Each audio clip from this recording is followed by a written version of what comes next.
네, 그러면 제가 간단하게 공정거래 협약 제도와 공정거래 이행 평가 이 두 가지 아마도 그 사실 협약 이행 평가 부분은 이미 협약을 체결해서 운용 중이신 기업들도 계시기 때문에 어, 그런 기업들을 위해서는 사실 이행 평가 파트를 조금 더 관심 있게 들으실 예정일 거고 아예 협약 제도에 대해서 협약 체결도 아직 하지 않으셨고 그 이제 막 관심을 갖기 시작하신 기업들도 저희가 사전 질의 통해서 확보했을 때에는 많은 기업들이 계셨습니다. 그래서 다소 해당 내용 부분들이 이미 협약을 운용 중이신 기업 같은 경우에는 내용이 다소 지루할 수 있고 아시는 내용일 수 있겠지만은 지금 여기 좀 다수의 기업이 함께한 관계로 약간의 중복되거나 좀 지루한 설명이 된다 하더라도 함께 좀 경청해 주시면은 대단히 감사하겠습니다. 네. 그리고 요 그 공정거래 협약 제도 일반과 관련된 이하의 내용 관련돼서는 이게 어찌 보면 저희가 단독 수행하면서 저도 협약 이행 평가팀의 연초 1월에 인사 발령이 나서 해당 업무를 하기 시작하면서 공부를 하고 스터디한 내용과 관련돼서 저의 좀 생각이 녹아져 있는 부분이기 때문에 이게 어떤 저희 기관의 입장이나 공정거래의 입장을 대변하거나 그런 부분들은 아니고 또 어떤 부분들의 그 순수하게 기업 담당자분들이 해당 제도를 쉽게 이해하실 수 있는 안내되는 내용으로 구성되어 있기 때문에 그런 부분들에 대해서는 제가 미리 좀 주의사항으로 말씀드리겠습니다.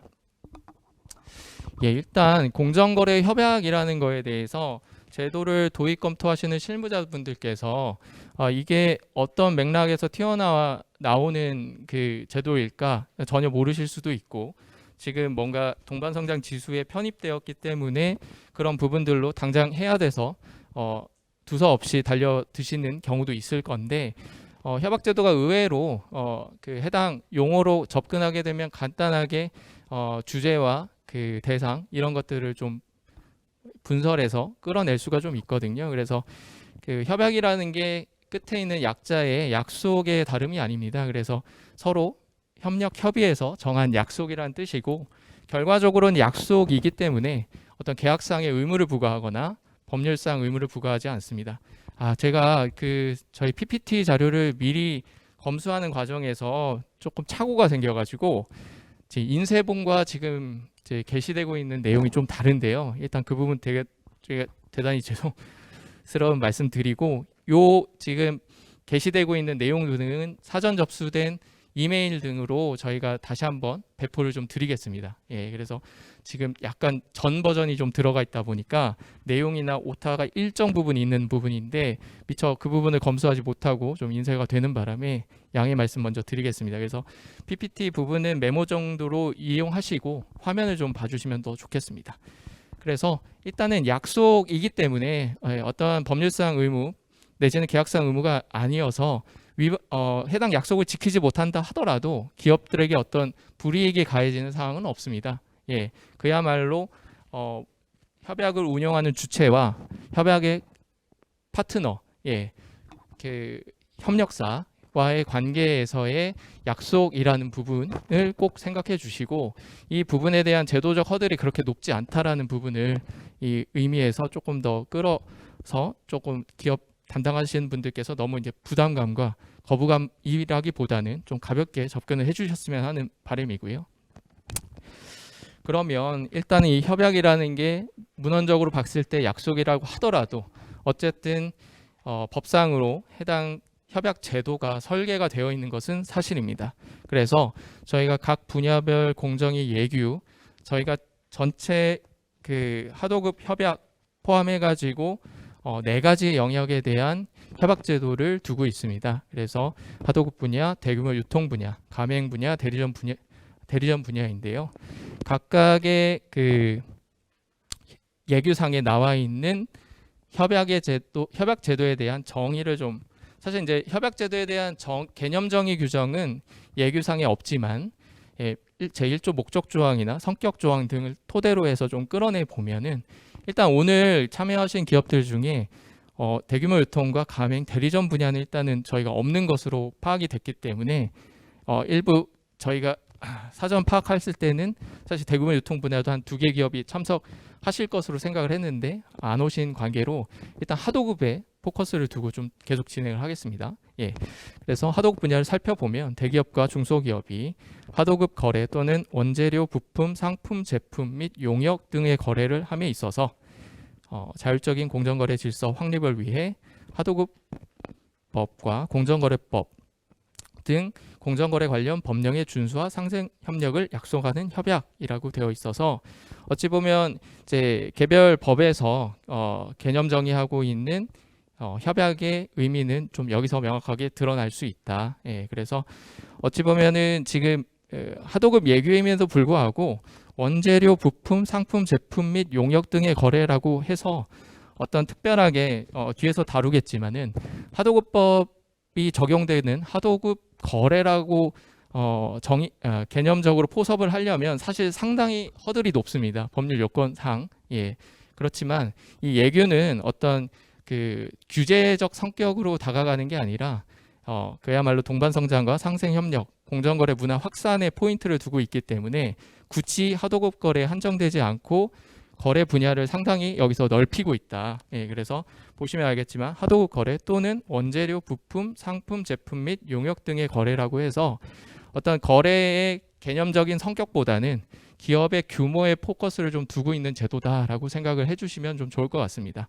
다만 여기서 이야기하는 그 대기업과 중소기업에서 중소기업에 한정되지 않고 이따가 다시 한번 다루겠지만 비하도급 거래에 있어서는 매출액 기준 5천억 미만의 중견 기업도 포함돼서 협약의 당사자도 끌어들일 수 있다. 그런 말씀을 일단은 먼저 말씀드리고요.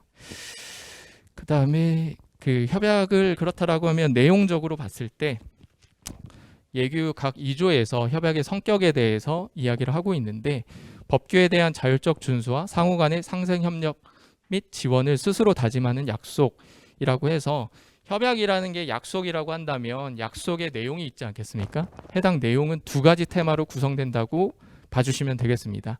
그 두 가지 테마 중에 첫 번째가 법규에 대한 자율적 준수라는 하나의 테마이고 두 번째가 상호 협력 및 지원, 상호 간의 상생 협력 및 지원. 그래서 상생 협력 및 지원이라는 두 가지 테마로 협약 내용이 구성되어 있다라고 봐주시면 되겠고 해당 법규를 조금 더 구체화하자면은 아까 말씀드린 4개의 영역에다가 그 다음에 공정거래법이 추가되고 그 다음에 이게 뒤이어서 나올 설명에서 잠깐 연역 부분에 나오겠지만 상생협력법과 같이 발전하는 제도입니다. 그래서 상생협력법에 대한 준수 역시도 법규 준수의 하나의 내용으로 들어와 있다. 그래서 약속인데 두 가지 테마를 한 약속이고 두 가지 테마 중에 법규와 관련돼서는 하도급법, 공정거래법 그리고 상생협력법으로 요약될 수 있다. 여기 계신 분들은 이제 하도급 분야이시니까 하도급 분야에 포커스 맞춰서 좀 설명을 이어가도록 하겠습니다. 예, 그렇다라고 하면 협약이라는 게 약속이라고 말씀드렸고 약속이라고 한다면 내용이 있고 약속을 하는 주체가 있을 겁니다. 그래서 당사자적인 관점에서 봤을 때 협약 제도를 운영하는 주체와 협약을 체결하는 파트너로 구분할 수 있습니다. 그래서 하도급 분야 같은 경우에는 해당 예규에서 명시하기를 하도급 거래 같은 경우에 원사업자, 그다음에 체결 파트너는 수급사업자. 그래서 원사업자와 수급사업자입니다. 이 원사업자와 수급사업자는 하도급법상에서의 법률적 개념이기 때문에 그 수급사업자 같은 경우에 하도급법에서 중소기업자로 한정을 하고 있습니다. 그렇기 때문에 여러분들께서 그리고 하도급 거래는 아까 말씀드린 것처럼 하도급법상 개념 정의에 따른 하도급 거래를 의미하기 때문에 업에 따른 위탁이라든지 내지는 그 위탁 그 영역이 건설, 제조, 용역 등으로 한정되어 있다라는 그런 좀 높은 허들을 갖고 있는 개념이거든요. 그런 측면에서 그 하도급 거래에 있어서 구성하는 원사업자와 수급사업자이고 그 수급사업자는 특히나 중소기업자로 한정된다라고 설명을 드릴 수 있고 비하도급 거래는 아까 말씀드린 것처럼 제1조 목적 조항에서 하도급 거래 또는 기타 그 상품, 원재재, 기타 이런 부분들에 대한 것도 포괄을 하고 있기 때문에 이 비하도급 거래와 관련돼서는 예규에서 대기업과 중소기업, 그 다음에 중소기업의 가로 열어 가지고 매출 5천억 미만의 중견기업을 포함한다라고 되어 있어서 일반 하도급 거래가 아니다 하더라도 기업 규모상으로 대기업과 중소기업의 기업 규모에 맞는다라고 하면 그렇게 된다라고 하면 역시나 협약 체결의 당사자로 올라올 수 있다. 이 부분으로 설명을 드리면 되겠습니다. 그래서 나머지 거래 분야는 오늘 참석하신 기업들과 혹시 유통가맹 대리점 관련돼서 그 설명이 필요하신 기업 관계자분들께서 계실까요? 네, 일단 없는 것으로 저희 또 사전 파악했고, 그러면은 여기는 생략을 좀 하도록 하고요. 그러면 이 제도 부분이 어떻게 설계되었느냐? 그럼 협약 부분에 대해서 어떤 그 협약의 그 단어에 포커스를 둬서 하나하나씩 좀 뜯어봤다라고 하면 해당 협약 제도가 설계되어 있는 그런 그 구조를 한번 살펴보면요.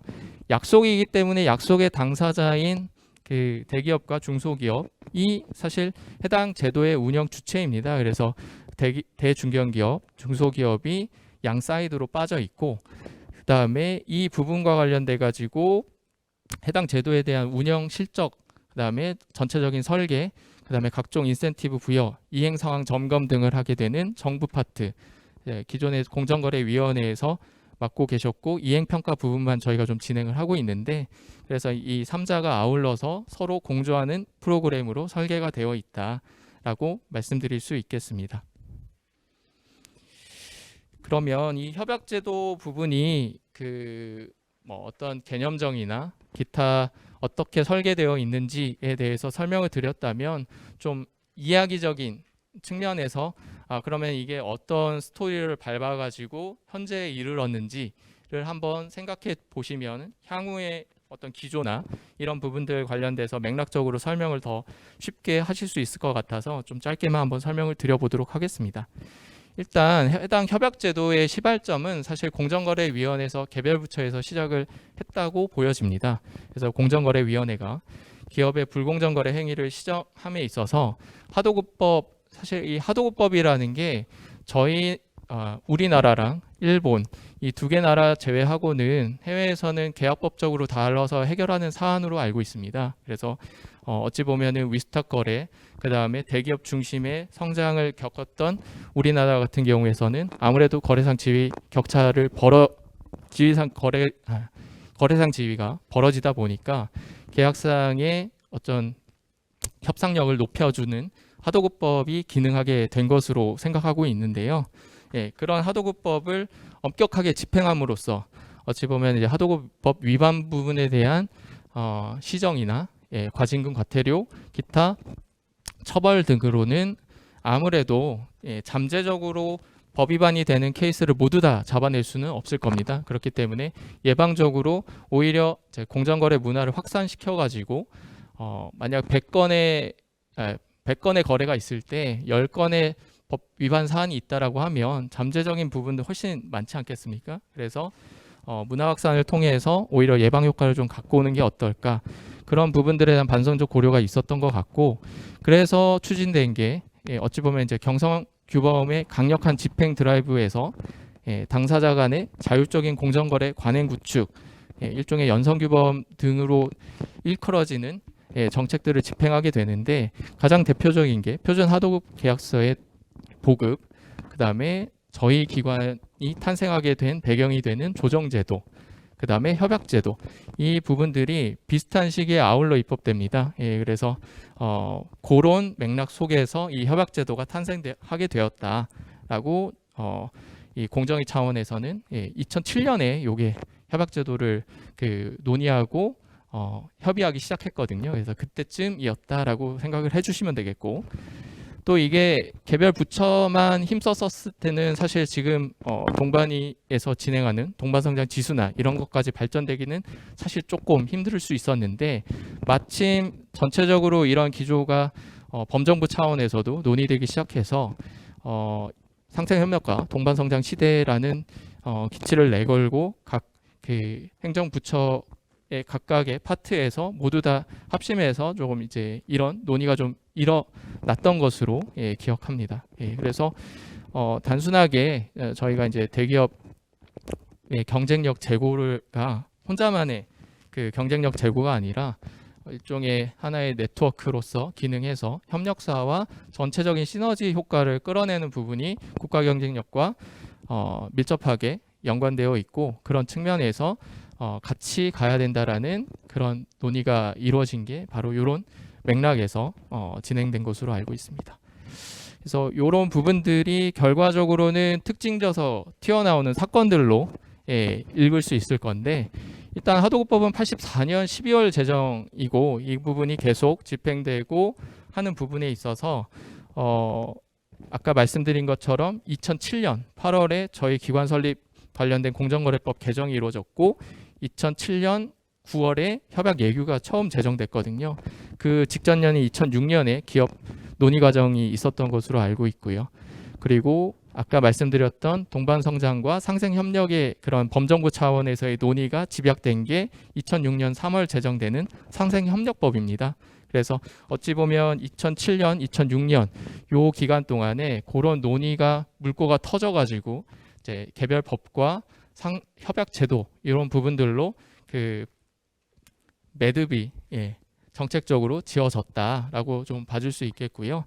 그 다음에 그 부분들이 더 나아가서 상생협력법 제정에서 더 나아가서 대중소 동반성장 추진대책 발표 등으로 요거는 이제 정부 합동으로 그 범정부 차원에서 한꺼번에 발표를 했고 그 후속 논의로 그 후속 조치로 가장 이제 먼저 된 게 동반성장위원회가 2010년 12월에 출범을 하게 되고 해당 위원회에서 동반성장 지수를 개발해서 결과 발표를 하기 시작하는 요런 얼개로 진행이 됐고, 예규는 아까 말씀드린 것처럼 하도급 분야에서 먼저 제정되고 나서 유통, 가맹, 대리점 순으로 각각 제정된 요런 그 히스토리를 갖고 있습니다.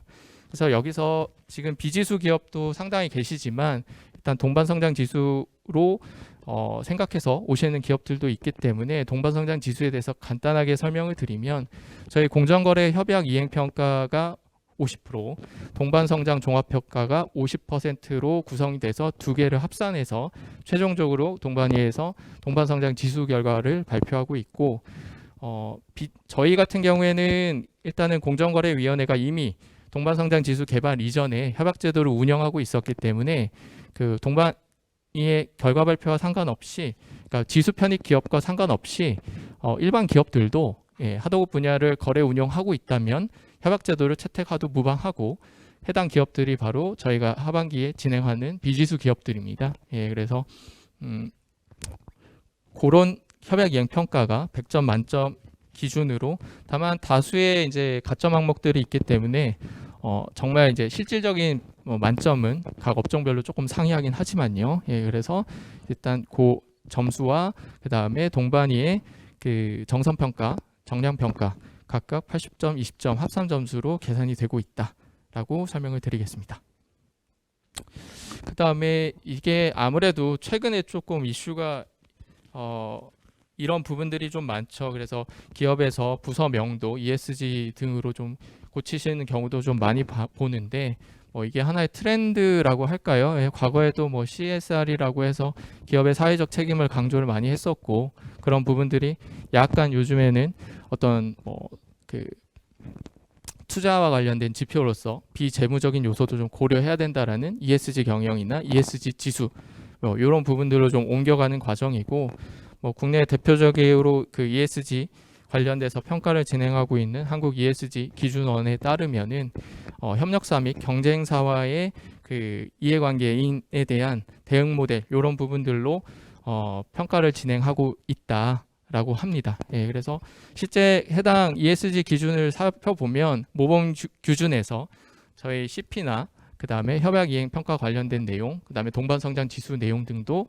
채용해가지고 이제 그 관련된 제도로 소개를 하고 있습니다. 그렇게 지금까지 말씀드린 맥락으로 살펴보시면 이제 협약제도가 이런 거구나에 대해서 어느 정도 감을 잡으셨을 거라고 생각을 합니다. 협약제도의 개념부터 시작해서 그 해당 제도가 탄생하게 된 어떤 연역적인 그런 배경들까지 짧게 설명을 드렸기 때문에 아마 협약제도가 이런 맥락에서 튀어나왔고 이런 부분들로 내용을 구성하고 있구나라고 생각을 하실 텐데 실무적인 부분에서는 이 부분이 좀 중요하실 거예요. 그래서 하도급 분야 같은 경우에 실무자분들께서 협약을 체결하기 위한 파트너들, 거래처와 협력사들 중에 협약을 맺을 당사자를 확정을 하셔야 될 건데 그런 부분들에 있어서 우리의 협약 체결 파트너는 누가 될 것이냐와 관련된 내용이 여기 나옵니다. 그래서 일단은 예규상으로는 하도급 거래 및 그 다음에 비하도급 거래로 이야기를 하고 있는데요. 일단 하도급법상에서의 하도급 거래는 제조, 수리, 건설, 용역 위탁 요 부분을 의미합니다. 근데 다만 요게 생각하시는 것과 달리 업에 따른 위탁이라고 해서 실질적으로 건설업자가 본인의 그 건설 공사에 대한 전체 종합 건설을 하면서 해당 부분에 대한 일부를 전문공사 업자한테 위탁하는 이런 건설업자가 건설업자한테 위탁하는 이런 이제 업이 통일되어야 된다라는 허들이 좀 있거든요. 그래서 어찌 보면은 건설업자가 시멘트를 산다. 단순 구매 계약 체결 같은 경우에는 사실 하도급 거래가 되지 않습니다. 그래서 이런 부분들이 어찌 보면 이제 해당 법률에 대해서 알지 못하신 분들 같은 경우에는 조금 어렵게 다가갈 수 있고 실제 이 부분은 저희 조정 단계나 공정거래위원회에서도 아마 법을 적용함에 있어서 가장 우선적으로 검토해야 될 부분인데 사실 그 많은 이견이 있을 수 있고 사람마다 판단하는 부분들이 쉽지 않아 가지고 판례도 많이 나오고 하는 부분으로 알고 있습니다. 그래서 이 부분에 대한 게 다만 이제 하도급법은 규제 법률이고 법을 위반했을 경우에 처벌이 예정되어 있기 때문에 사실 이제 해당 규범을 이제 저희가 뭐 죄형 법정주의라고 하지 않습니까? 그래서 법에 적용을 받을 수 있는 사안인가에 대한 전제 조건을 논의하는 부분이기 때문에 엄정히 따져야 되겠지만 저희는 이제 협약 제도가 그런 규제의 영역은 아니라는 부분에 있어서 어찌 보면은 아주 타이트하게 이 부분에 대해서 실무자분들께서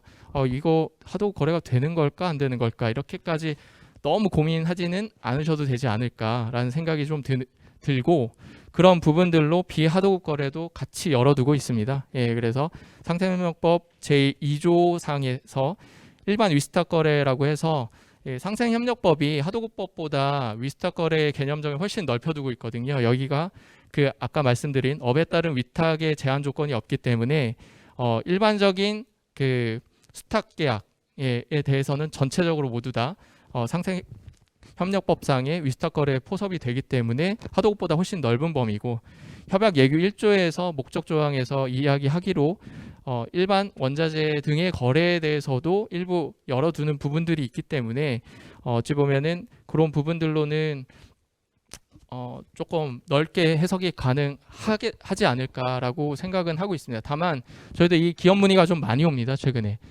특히나 도입을 검토하고 계신 분들께서 일반 거래처 일단 단순 물품 공급 계약 거래 관계이거나 단순하게 물건을 구매하는 그런 협력사 거래처들도 협약 체결 대상이 되느냐.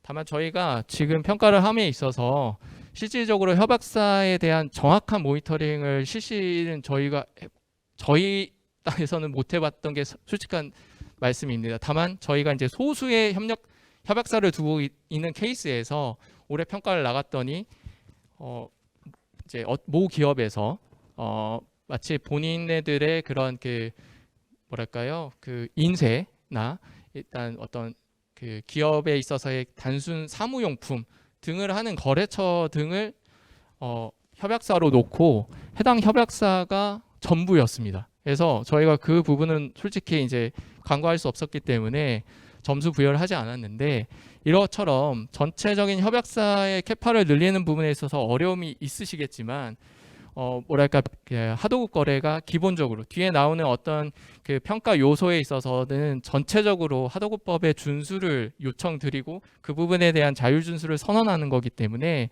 그런 전체적인 맥락으로 놓고 봤을 때에 하도급 거래 부분에 대해서는 기본적으로 채용을 해 주셔야 된다.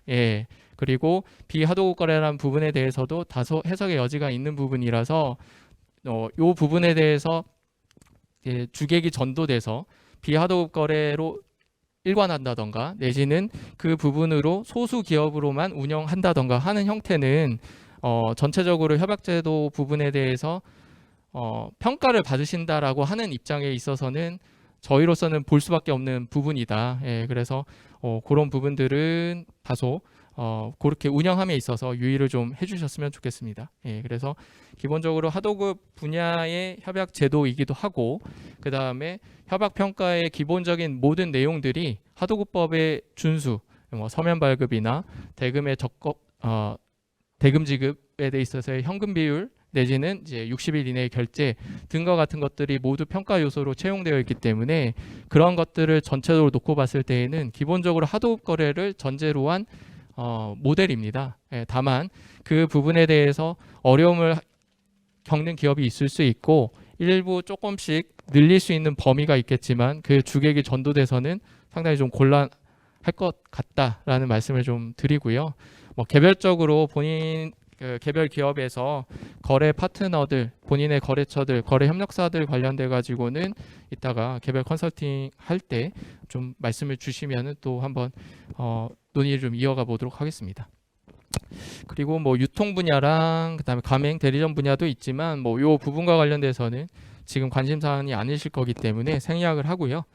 그다음에 이제 그럼 공정거래 협약 제도 일반에 대한 설명을 마치고 실질적으로 이제 이행 평가를 준비하시는 기업분들도 계시기 때문에 그 이행 평가와 관련된 항목에 대해서 설명을 좀 드리겠습니다.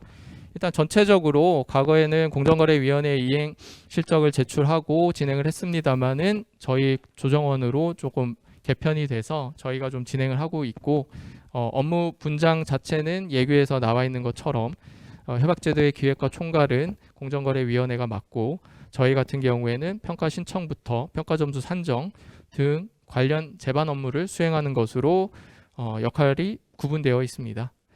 그리고 평가에 대한 인센티브도 사전 질의로 좀 많이 들어왔던 내용인데 이 부분에 대해서 간단하게 설명을 드리면 일단 그 평가 등급과 관련돼서는 저희는 이제 여기 비지수 기업도 많기 때문에 일단 협약제도 자체는 최우수, 우수, 양호 3개 등급만 존재합니다.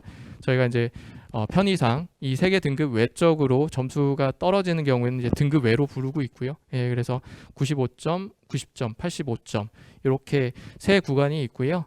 그 다음에 평가 등급별 인센티브는 크게 직권조사 면제, 그 다음에 모범업체 지정, 표창 수여 요 3가지가 예규상 거론되어 있습니다. 그래서 요게 그 인센티브이고 여기서 이제 정부 부처 간 하도급 정책 협력 네트워크를 통한 인센티브 세부 내용 등은 좀 추가된 내용이 있었는데 여기에 미처 담지를 못했는데 그 부분도 함께 포괄해 가지고 그 자료 발송을 할 때 메일로 같이 좀 넣어드리도록 하고요. 다만 이제 요 부분과 관련돼서 비지수 같은 경우에는 사실 저희가 이제 결과 등급을 이제 전달 드리는 거 이상으로 지금 현재 별다른 인센티브 조치가 없었던 건 좀 사실이에요. 그래서 저희도 요 부분과 관련돼서는 우리 사무관님도 나와 계시지만 이런 부분들로 조금 더 역할 노력을 했으면은 좋지 않을까라고 생각을 하고 있고요. 그다음에 일단 뭐 이 평가 제도에 참여하고 있는 어떤 그 통계치, 현황 등을 한번 공유 드리면 일단은 저희가 2019년 하도급 분야 같은 경우에 이미 10년을 지난 이 정책이기 때문에 이 점은 논외로 하고 19년부터 생각했을 때에는 약 10% 정도씩 계속 늘어왔었다라고 봐주시면 될 거고 그 다음에 비지수 기업 같은 경우에도 지금 2020년 같은 경우에 6개 기업에 불과했지만 작년 같은 경우에 11개 기업이고 지금 저희가 사전적으로 좀 파악된 기업 등 놓고 봤을 때 올해는 16개 이상을 예상하고 있습니다. 그래서 생각보다 비지수 기업 부분들도 좀 많이 늘어나고 있는 추세다라고 봐주시면 좋겠습니다. 그러면 평가 절차 프로세스를 궁금해 하시는 분들이 많으셨습니다. 그러면 전체적으로 기본적인 절차를 한번 설명드리고 세부 절차에 대해서 안내를 좀 드리도록 하겠습니다. 일단 뭐 공정거래 협약이라고 하면 아까 말씀드린 것처럼 약속을 하는 당사자인 협약제도의 운영 주체와 체결 파트너 이 두 기업이 협약서 등을 준비해서 협약을 체결하는 협약서의 사전 준비 과정과 협약을 체결하는 과정이 있을 거고요. 그 협약서에 기반해서 협약제도를 1년간 운영을 하시게 될 겁니다. 그래서 1년간 운영한 실적을 바탕으로 협약 이행 평가 요청을 주시는 형태로 이제 절차 순서가 이렇게 구성되어 있고요. 그러면 협약 체결 절차에 있어서 협약서 등 준비 과정은 일단 공정거래 협약서 안과 협약 체결 신청서를 작성하셔서 공정거래위원회 또는 저희 쪽에 주시면 저희는 이제 저희가 받아서 이 부분은 아직 그 공정거래위원회 진행하고 계시기 때문에 다만 저희가 사실적으로 이런 부분들을 이제 준비하고 계시다라고 하면 전달을 드릴 예정이고 저희 쪽이나 공정위 쪽에 주시면 공정거래위원회에서 해당 내용을 검토해서 기업에게 피드백을 주거나 하는 형태로 확정되면은 해당 협약을 체결하게 되는 순서로 진행을 하게 되고 협약 운영 기간은 1년을 일단 기준으로 하고 있지만 뭐 평가 관련돼 가지고는 저희가 평가 시점과 관련돼서 그 1년이 운영 안 했다라고 하면 아마 체결 시점부터 평가 신청 시까지의 실적으로 평가할 수 있는 것으로 일단 알고 있습니다. 그 다음에 저희가 그러면 요런 얼개 부분으로 이행평가 절차, 본평가 절차로 들어왔을 때의 일정과 관련돼서 올해 일정을 기준으로 한번 설명을 드리겠습니다. 동반성장 지수기업 같은 경우에 있어서는 일단 저희가 1월과 3월 중순까지 그래서 1월 초에 저희가 설명회로 평가 기준에 대한 설명과 평가 예규 개정 사항 등 요 주요 올해 평가 포인트 등을 설명하는 1월 설명회 개최로 어찌 보면 이 업무가 시작을 하고요. 1월 설명회 개최와 동시에 평가 신청을 오픈하게 됩니다. 평가 신청과 아울러서 실적 자료도 함께 제출을 주셔야 되고 올해 같은 경우에는 이제 코로나로 사실 접수 기간이 많이 밀렸어요. 그래서 저희가 3월 중순까지 기업분들한테 컴플레인도 많이 받았는데 아무래도 이때 그 확진자가 좀 많이 늘어나는 추세였기 때문에 실무자분들께서 확진되시는 경우도 있었고 또 그 현업 부서에서 자료 협조하는 부분에 있어서도 원활하지 않아 가지고 어려움을 많이 겪었던 기억이 나는데 일단은 코로나는 좀 완화되는 국면이고 내년 같은 경우에는 이제 마스크도 실내에서 벗게 되는 상황이 될 것이기 때문에 일단은 이 부분과 관련돼서는 동반위에서도 아마 땡기는 부분으로 생각을 하실 거고 저희도 일단은 좀 전체적인 일정 부분은 그 코로나 이전으로 돌아가기 위해서 좀 준비 중입니다. 그래서 동반성장 지수 기업 일정 같은 경우에는 올해 기준으로 설명은 드렸지만 이 기준보다는 상당히 앞서서 진행될 것이다. 그렇기 때문에 요거는 순서에 있어서의 참고를 하시고 실질적인 그 시기 부분에 있어서는 최종 평가가 예규상으로는 사실 이제 상반기에 발표하는 것으로 일단 되어 있습니다. 그래서 저희가 그 일정을 맞추려면 근데 약간 저희로서는 좀 힘든 게 과거보다는 평가 기업 수가 엄청 늘어난 상황이기 때문에 이거를 상반기에 다 맞출 수 있을까라는 좀 어려움은 있지만 여튼 이제 일단 예규상으로 또 과거에 그렇게 해왔던 것을 놓고 봤을 때에는 상당 부분 이제 일정이 앞으로 좀 당겨지는 수순이다. 그렇기 때문에 여기 이제 지수 기업으로서 내년 평가를 준비하시는 기업 같은 경우에는 일단 올해 하반기부터 어느 정도 스타트 하셔가지고 연초에 실적 자료 제출이 원활할 수 있게 좀 준비를 해주셔야 된다라고 미리 좀 말씀을 드리고요. 그다음에 저희가 올해 본평가는 이제 3월 중순부터 7월까지 진행을 했는데 일단 기본적으로 서면 평가를 진행하고 서면 평가 검토된 결과를 가지고 현장 실사를 나가서 기업 ERP 시스템이나 기타 사규 등에 대해서 내부적으로 얼마만큼 잘 갖추고 계셨는지 또 실적 자료에 대한 오류 검증, 진위 여부 등을 확인하는 현장 확인 평가를 진행합니다. 이 현장 확인 평가가 저희가 모든 기업들을 대상으로 전수로 진행하기 때문에 생각보다 좀 시일이 많이 소요되는 절차이고요. 그래서 요 두 개 평가가 완료되면 저희가 이제 그 평가 항목에 대해서 기업들이 추가 소명하시거나 내지는 미비했던 부분들에 대해서 최종적인 추가 자료 제출을 요청드리고 해당 추가 자료 제출은 그 현장 확인일로부터 10일 정도 드리고 있습니다. 그렇게 되면 1차적으로 모든 평가가 종료하게 되고 일단은 평가 항목 중에 상대 평가 항목 등이 같은 경우에는 자료 취합이 모두 완료되어야 하기 때문에 일단 앞서서 있는 서면 평가와 현장 확인 평가가 완료되고 나서 진행을 하고 있는데 효율성 증대 항목에 대한 상대적 평가 항목이 진행되고 그다음에 공정위와 협의해 법 위반 사실 등을 조회해서 해당 부분에 대한 평가 반영을 해가지고 저희가 공정거래위원회에 잠정적인 결과를 보고 드리게 됩니다.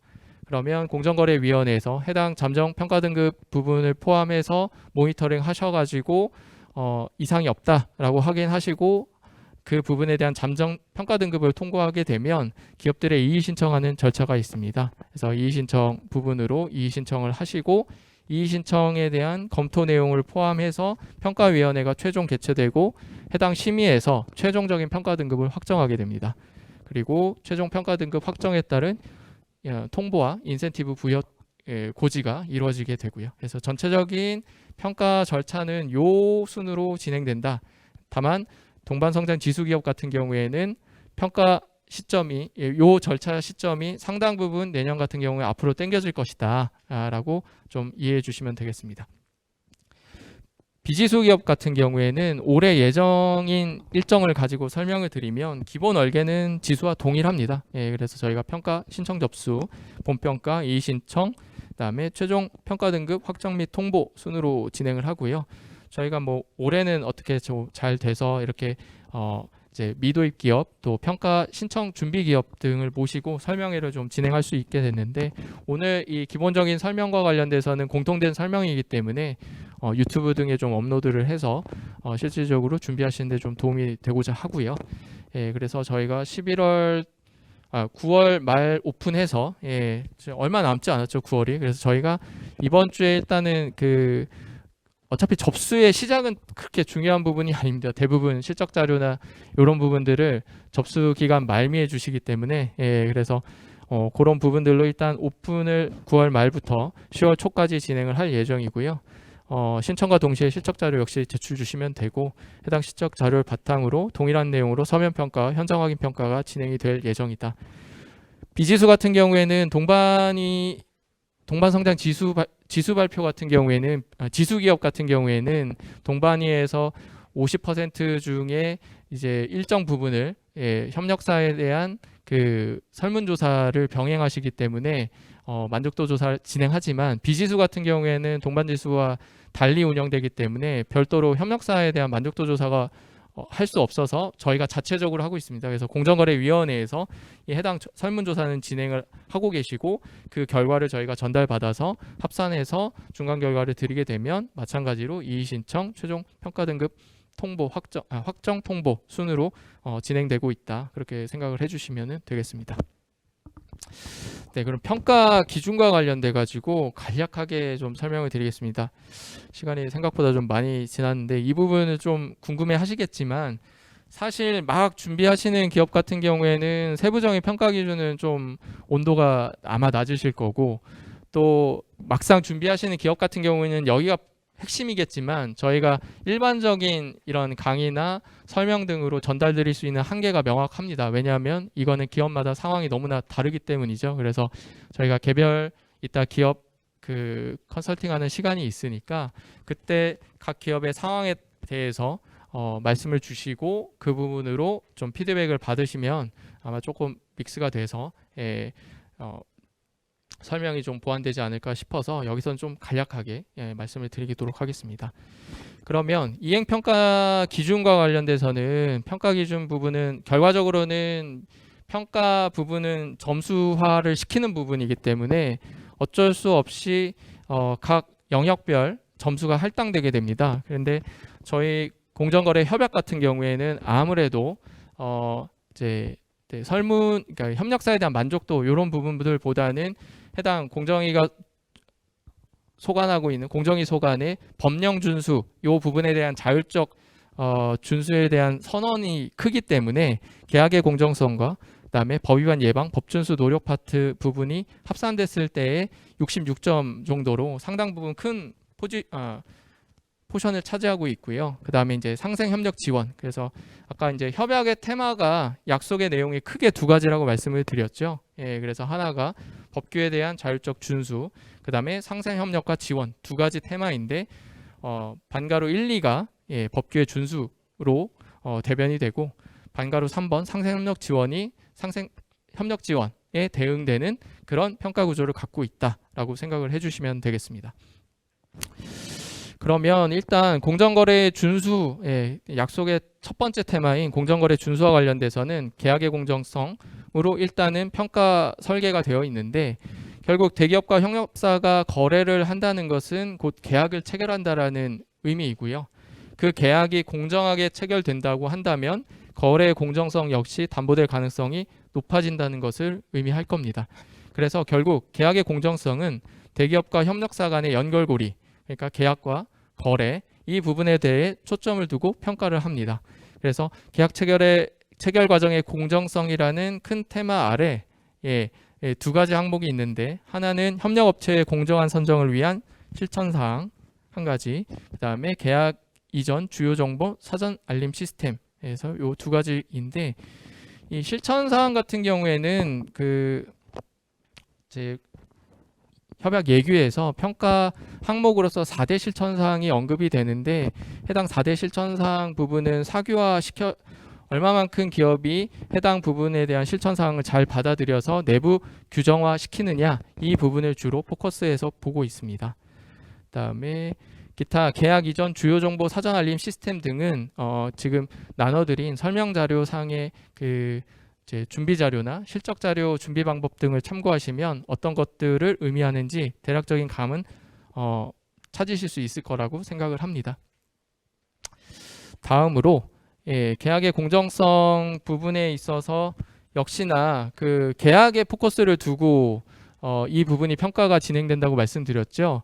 그렇다라고 하면은 그 계약은 결과적으로는 서명 계약 부분을 전제하고 있기 때문에 서명 계약 내용의 충실성과 공정성, 이 부분이 또 큰 파트이고 점수적으로는 굉장히 많은 부분을 차지합니다. 그래서 제일 중요한 건 역시나 표준 하도급 계약서의 채용이겠죠. 그래서 이 부분과 관련돼서는 비지수 기업 같은 경우에 좀 애로사항을 호소하시는 기업도 많으신데, 사실 표준 하도급 계약서를 채용하지 않고서는 좋은 득점을 하시기는 좀 솔직히 말씀드리면 좀 어렵습니다. 그래서 그런 부분들, 그다음에 그 내용과 아울러 가지고 이제 권익 증진 조항을 위한 명시 여부, 하도급 지급 조건 명시 여부, 그다음에 계약 불이행에 따른 페널티 명시 등으로 서명 계약에 이런 내용 등이 얼마만큼 충실하게 반영되어 있고 수급사업자 또 중소기업자를 상호 균형을 이룬 계약 서면인가를 종합적으로 평가하게 된다. 그래서 일단은 이제 공정위가 만든 예규 협약 제도이기 때문에 해당 계약서에서 공정거래법의 준수나 그다음에 공정거래법 내지는 하도급법에서 개별적으로 의무사항, 금지사항으로 들어가 있는 것들을 충실하게 계약화시키셔야 고득점이 가능하다라는 부분에 대해서 말씀드리고, 그 계약화하는 게 결과적으로는 표준 하도급 계약서로 요약되기 때문에 결과적으로는 표준 하도급 계약서를 쓰시면은 되는 것이겠죠. 다만 요즘에는 지수기업 같은 경우에는 표준계약서 사용이 굉장히 그 비율이 높습니다. 그래서 표준계약서의 사용만으로는 상대하기 어렵고 변별력을 갖추기 어렵기 때문에 나머지 아래 세 가지 항목 부분에 대한 약간 차등적 요소, 약간 상대평가적인 부분들이 좀 늘어나고 있다는 건 좀 말씀을 드립니다. 그래서 아무래도 지수기업들은 좀 대표 기업들이 많고 또 해당 하도급 영역에서 이미 10년이 예규 협약 제도가 운영됐기 때문에 약간 이제 변별력을 갖추는 측면에서 그렇게 좀 말씀을 드려보고요. 그 다음에 계약의 공정성 세 번째 부분은 결과적으로 이 부분과 관련돼서는 약간 이제 연결고리라고 했었는데, 그 계약 부분이 실질적으로 잘 작동해서 이제 수급사업자 또 중소기업자한테 얼마만큼 좀 실질적으로 좀 득이 됐느냐, 이런 부분들을 따지는 건데, 사실 성격상으로는 좀 맞지 않는 항목들이 일부 좀 들어가는 있습니다. 그래서 분쟁 조정 절차의 마련 운영 같은 경우에는 어찌 보면 조직과 시스템적인 측면인데 좀 계약 파트에 들어가 있는 게 체계적으로 조금 이상하게 보이긴 하는데, 여튼 뭐 그다음에 협력사 매출 확대 도모 같은 경우에는 이제 올해까지는 있었고 내년부터는 이게 체계적으로 좀 맞지 않는 부분이기 때문에 삭제가 됐고요. 그래서 결과적으로 제일 중요한 거는 이제 대금 지급 조건이 수급사업자 권익 증진에 얼마만큼 기여했느냐. 그래서 요 부분을 대표적으로 보는 게 이제 기업 내부에서 그 대금 절차 마감을 얼마만큼 자주 신속하게 하시는지, 또 결과적으로 대금 지급 기일이 얼마만큼 단축되고 그다음에 짧게 유지하고 계신지. 그래서 법상의 요건은 60일이지만 대다수의 기업이 당연히 법상의 의무 조건인 의무인 60일 이내에 하도급 대금 지급은 당연히 지키시겠죠. 그래서 그 60일보다 더 엄격한 테이블로 정량적으로 평가가 이루어지고 있다. 예, 그다음에 뭐 그런 내용들로 여기가 구성되어 있어서 사실 요 대금 지급길 관련돼서는 아무래도 기업 내부에서의 현금 흐름이나 기타 어떤 재무적인 여력 이런 부분들이 조금 뒤에 나오는 상생 협력 부분과 맞닿아서 좀 영향을 많이 미치죠. 예, 사실 하고 싶어도 못하는 경우가 있긴 합니다. 예, 그래서 그 애로사항은 저희도 좀 잘 알고 있는데 평가 항목 부분에 있어서는 일단은 뭐 실질적으로 대금을 빨리 지급받는 게 기업 특히나 중소기업자 같은 경우 현금 흐름이 약하기 때문에 그런 측면에서 중요할 수밖에 없고 그렇기 때문에 점수적으로도 많은 배점이 부여되어 있다. 그렇게 좀 생각해 주시면 되겠습니다. 네, 그 다음에 저희가 아까 결국 대기업과 협력사 사이에서의 연결고리, 예, 그 거래와 계약에 포커스를 둬가지고 평가 기준을 설계했다면 이제는 그 연결고리에서 조금 멀어져서 대기업 자체를 좀 보는 파트입니다. 그래서 불공정 거래 행위 발생 위험성을 사전 사후에 모니터링할 수 있는 시스템 또는 조직을 얼마만큼 잘 갖추고 있느냐가 요 평가 파트에서 보는 영역입니다. 그래서 대기업 자체에서 이런 그 시스템적인 운영, 하도급 심의위원회나 어떤 바람직한 서면 발급 시스템, 기타 계약 체결을 위한 일종의 프로세스, 기타 차단 시스템, 그다음에 내부 공정거래 관련된 추진부서 설치, 이런 항목들이 결과적으로는 시스템 조직적으로 접근해서 내부적으로 발생할 수 있는 불공정 거래 행위에 대해서 사전적으로 모니터링하고 사후적으로 모니터링해서 봉쇄할 수 있는 그런 부분들을 얼마만큼 제도적으로 시스템적으로 갖추고 있느냐 이 부분을 평가하게 됩니다. 그래서 이 부분이 이렇게 나오고요. 마찬가지로 그 조직과 시스템의 연결고리에서 이제 사후 검증 절차 마련, 그 다음에 법 위반 임직원에 대한 인사상 불이익 제공해서 그런 부분들도 내부적인 시스템의 하나의 일환이겠죠. 그래서 그렇게 구성되어 있다.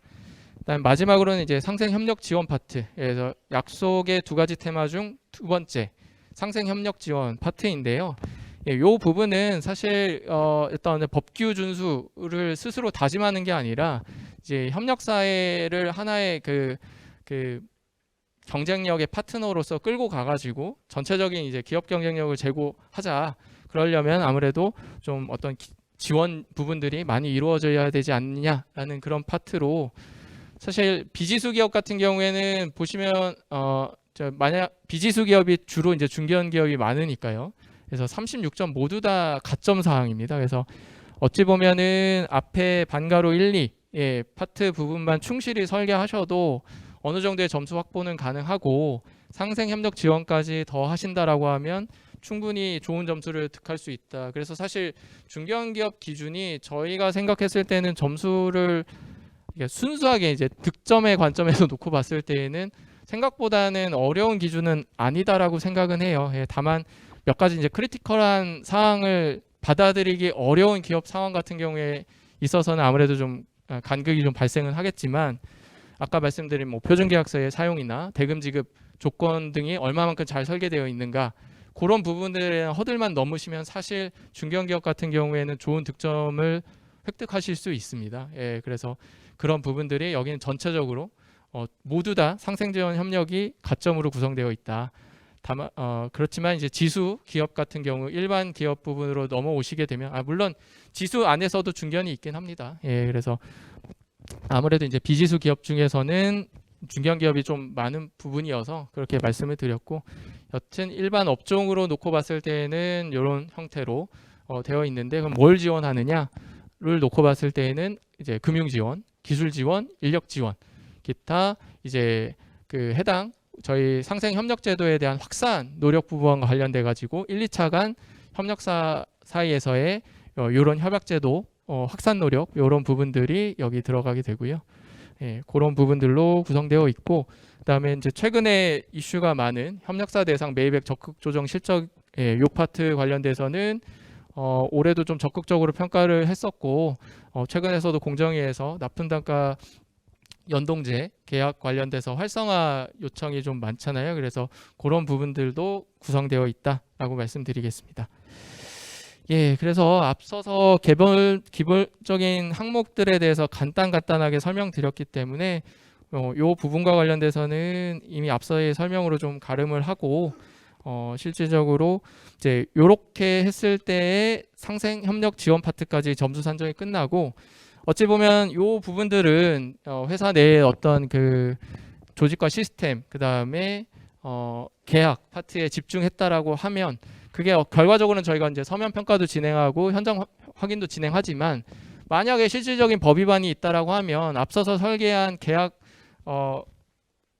그 계약으로서 구성한 조치나 내지는 조직 시스템이 다 망가진 거기 때문에 법 위반이 있으면 사실 그 의미가 없습니다. 예, 그래서 법 위반이 있게 되면 해당 연도의 평가에 있어서 좋은 득점하기는 사실 어렵고요. 그래서 여기 나와 있는 것처럼 법 위반에 따른 시정 조치 등은 평가에 반영이 돼서 해당 평가 점수로 감점하게 된다라고 말씀드릴 수 있겠고, 예, 그래서 일단은 그렇게 해가지고 전체적으로 예, 평가 항목 부분에 대해서는 전체적인 얼개와 기본적인 설명을 드릴 수 있을 것 같습니다. 예, 그래서 모든 설명은 좀 마쳤고요. 예, 일반적인 설명 사실 좀 처음 하는 설명이라 어떻게 좀 잘 전달되었을지 조금 걱정이 되기도 하는데요. 일단 제가 준비한 설명 내용은 여기까지입니다.